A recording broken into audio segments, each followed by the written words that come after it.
Good morning everyone. तो आइए हम लोग इस वीडियो में समझते हैं, ये क्लास 9th का एक इंपॉर्टेंट लॉ है, law of conservation of mass. तो कहता है कि law of conservation of mass क्या कहता है। So the total mass of the product and the total mass of the reactant are equal. जितने मास हमारे रिएक्टेंट साइड में होंगे उतने ही मास हमारे पास क्या होंगे, प्रोडक्ट साइड में भी होंगे। Mass is neither created nor be destroyed in a chemical reaction. कहता है कोई भी केमिकल रिएक्शन में मास को ना ही तो हम लोग क्रिएट कर सकते हैं, ना ही उसको हम लोग डिस्ट्रॉय कर सकते हैं। तो मास can neither be created and nor be destroyed during a chemical reactions.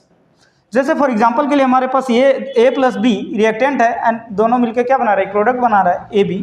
सो जितना मासेस हमारे रिएक्टेंट साइड में होंगे, सपोज एग्जांपल के लिए इधर रिएक्टेंट साइड में 50 ग्राम है, तो हमारे पास प्रोडक्ट साइड में भी कितना होगा, 50 ग्राम ही होंगे। यानी both the masses of reactant side and product side are equals. जैसे फॉर एग्जाम्पल के लिए when carbon react with oxygen to give ये कार्बन डाइऑक्साइड। जब कार्बन ऑक्सीजन के साथ रिएक्ट करते हैं तो क्या बनाते हैं, कार्बन डाइऑक्साइड बनाते हैं। और कार्बन के रिएक्टेंट लेफ्ट साइड में जो हमारे पास टोटल मास आ रहा है वो 44 ग्राम आ रहा है, और प्रोडक्ट साइड में भी देखिए कि आप कितना क्या आ रहा है, 44 ग्राम आ रहा है। So both the reactant and product sides are equal masses. So thus the total mass of the universe remains constant.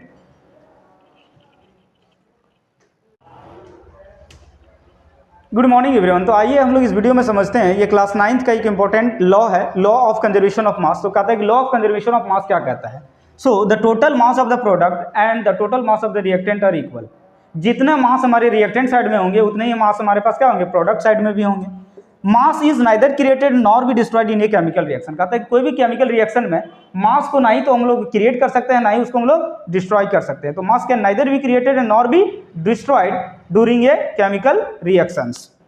जैसे फॉर एग्जांपल के लिए हमारे पास ये A प्लस बी रिएक्टेंट है एंड दोनों मिलकर क्या बना रहे हैं, प्रोडक्ट बना रहा है AB। सो जितना मासेस हमारे रिएक्टेंट साइड में होंगे, सपोज एग्जांपल के लिए इधर रिएक्टेंट साइड में 50 ग्राम है, तो हमारे पास प्रोडक्ट साइड में भी कितना होगा, 50 ग्राम ही होंगे। यानी both the masses of reactant side and product side are equals. जैसे फॉर एग्जाम्पल के लिए when carbon react with oxygen to give ये carbon dioxide.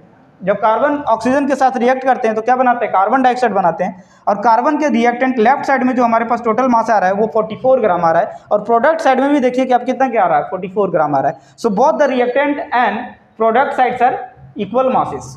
So thus the total mass of the universe remains constant.